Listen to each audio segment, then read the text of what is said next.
ଷୋଳଶା ପାଣ୍ଠରୁ ଜଳ ନିଷ୍କାସନ ପାଇଁ ଚାଷୀମାନଙ୍କ ତହସିଲ ଘେରାଉ।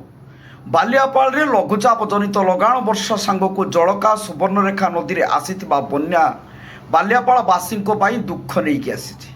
ଷୋଳଶା ପାଣ୍ଠରୁ ଦୀର୍ଘ ଦିନ ଧରି ପାଣି ନିଷ୍କାସନ ହୋଇନପାରିବାରୁ ହଜାର ହଜାର ହେକ୍ଟର ଚାଷ ଜମି 6 ଫୁଟରୁ ଉର୍ଦ୍ଧ୍ୱ ବର୍ଷା ଜଳ ଏବଂ ବନ୍ୟା ଜଳ ଜମି ରହିଥିବାରୁ ଖରିଫ ଧାନ ଚାଷ ସମ୍ପୂର୍ଣ୍ଣ ପଚିକି ନଷ୍ଟ ହୋଇଯାଇଛି।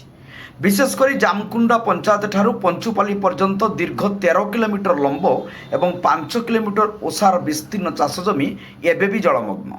दीर्घ 40 वर्षर ऊर्ध्व समय धरी चाषी मैंने जल निष्कासन दाबी कर सरकार कौन स्थायी प्रतिकार करूना। अन्य पक्षरे रास्ता निर्माण कार्य कोस्ट केनाल उभय पार्श्व माटी पकाई कोस्ट केनाल आड़बंध को चौड़ा करा आଳରେ पानी निष्कासन रास्ता को आहरी संकुचित करा जाउछि। विभिन्न पानी निष्कासन रास्ता को बालीबुरा पकाई अवरोध करा जाउछि। जल निष्कासन सेइथिपाई हेउना, तेणु षोळशा पांठरू स्थायी भाव में जल निष्कासन सुवर्णरेखा नदीर बन्या क्षतिग्रस्त चाषी को क्षतिपूरण प्रदान, समस्त कृषि ऋण को छाड़, कोस्ट केनाल दुई पार्श्वर थिबा बेआईन चिंगुड़ी घरी उच्छेद करने आदि विभिन्न दाबी रे बालियापाल चाषी एकता मंच पक्षर मंचर सभापति कुशध्वज जेना सभापतित्व में तहसिल कार्यालय घेराव करने सह एक प्रतिवाद सभा अनुष्ठित हो जाइछि। एही प्रतिवाद सभा रे बड़ास पंचायतर सरपंच जगन्नाथ विश्वाल, जगतीपुर सरपंच सुभाष बेहरा, समिति सदस्य शांतनु महापात्र, जामकुंडा पंचायत सरपंच प्रतिनिधि जगन्नाथ महाना, चाषी नेता मनमत पात्र, तपन दत्त, मृत्युंजय राउत, पद्मलोचन दास अधिकारी, विनोद जेना प्रमुख जोग दे चाषी मानक समस्या संपर्क में वक्तव्य रखिथिले। जदि सरकार कौन स्थायी प्रतिकार न करती तेबे आगामी दिन में प्रतिवाद जोरदार कराजियो बोली चाषी एकता मंच पक्षरु चेतावनी दियाଯାଇଛି। शेष में जिलापाल उद्देश्य बालियापाल तहसिलदार को एक दाबीपत्र प्रदान करा जाइछि। बालियापालरू शांतनु महापात्र रिपोर्ट, जनता एक्सप्रेस। मो ना प्रताप कुमार पात्र, मु बालियापाल जड़े चाषी। आज जो तहसिल सामने चाषी मानू नहीं गोटे धारणा दिखाई जिलापाल को तहसिलदार माध्यम आम चाषी मैंने दाबीपत्र देवु। अत्यंत दुखर सहित कहवा पड़ुछि जे बालेश्वर जिलार जो भातहांडी रही षोळशा पांठ, से पांठरू प्रति वर्ष ये समस्या सबुबले आम सरकार दृष्टि आकर्षण करुचु। नेता बदलुंट, सरकार बदलुंट, किंतु चाषी मानकर भाग्य बदली पारुनी। आमे हाथ उधारी आनिकी चाष करुचु, बैंक रु लोन आनिकी चाष करुचु, सोसाइटी रु लोन आनिकी चाष करुचु। प्रति वर्ष चाष जमी जलमग्न हो जाउची, लहड़ी भांगुची, 6 फुट 7 फुट लेखाएं चाष जमी पानी निष्कासन व्यवस्था हो पारुनी। एबे जो हल्दीपदा पाखु चंदनेश्वर पर्यंत भाया पंतई ब्रिज होकर रास्ता होउची, ठिकादार तांकर मनमानी करुचंती, जेई माने पिसी खाउचंती, जल निष्कासन व्यवस्था हो पारुनी। ये दुख एवं परितापर विषय कहवा क्या शुणव किए? ये सरकार अंध पलटि बधिर हो जाइछंती, तांको कान को चाषी मानकर कथा शुणा जाउ। तेणु आठु निंदनीय कथा किछि नाही। एबे आमे आज जिलापाल उद्देश्य तहसिलदार माध्यम दाबीपत्र दौचु।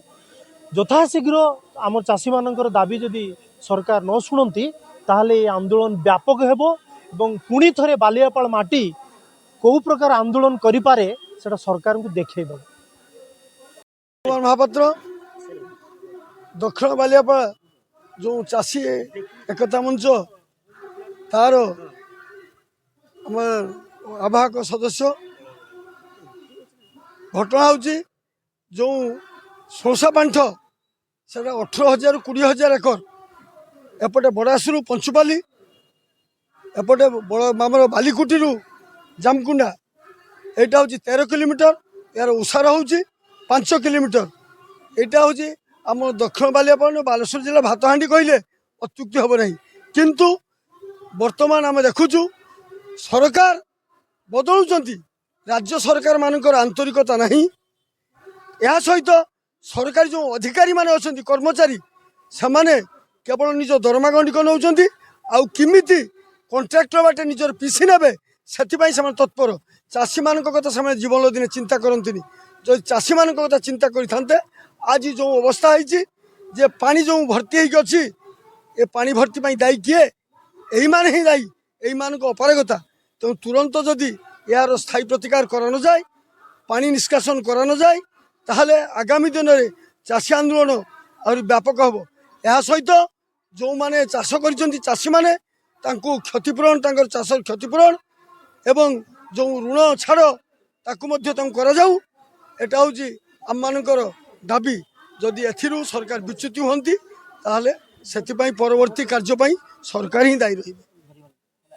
जो विनोद बिहारी जेना मु जड़े समाजसेवी जामकुंडा पंचायत रे जड़े मु बासिंदा किंतु आज जो आमर बैठक जो आह्वान होती तहसिल आगे जो आम आज धारणा देचु जय जवान जय किसान देश रे नागरिकता हूँ जवान नहने किसान आज किसान परित्यक्त दुखर विषय जो षोलिशा पांठर जो जलमग्न जो आमर जामकुंडा पंचायत ठू बुलंग मांधाता पर्यंत जो जलमग्न हो जल बर्तमान निष्कासन हो पारुनी तार ड्रेनेजर व्यवस्था पानी निष्कासन व्यवस्था आज आम बालियापाल तहसिल आगे आम धारणा देचु शह शह हजार हजार हेक्टर जो पानी घर भितर रही लोक मानकर पानी जो घर बुड़िकी रही पानी निष्कासन आम आज तार डकरा देचु तार आंदोलन आम आज सरकार को चेतावनी देचु जे आगामी दिन में जदि पानी निष्कासन न हुए ताने आम कलेक्टर ऑफिस धारणा देबू